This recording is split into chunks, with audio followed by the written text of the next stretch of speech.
கண்டிப்பாக ரெயின் நீட்டாக மாற்றிட்டுருக்குறாங்க. ரெயின் நீட்டாக மாற்றிட்டுருக்குறாங்க. நிறைய சாங் கூட போயிட்டு ஜாலியாக மழையை ரசிச்சுட்டுருக்கிறேன்.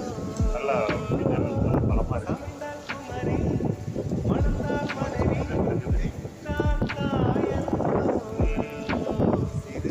நல்லா இருக்கு. நினைச்சு பாருங்க.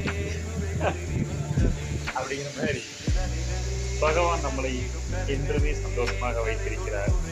சொர்க்கத்தில் தான் இருக்கிறேன் அப்படிங்கிறது தான். இந்த மாதிரி ரெயின்ல யார் கூட நீங்க இருந்தால் நல்லா இருக்கும் நீங்க தான் சொல்லணும். சரிங்களா? நான் உங்க கூட தான் இருக்கிறேன். அதில் எந்த ஒரு மாற்றம் இல்லை. என்றும் என்றென்றும்.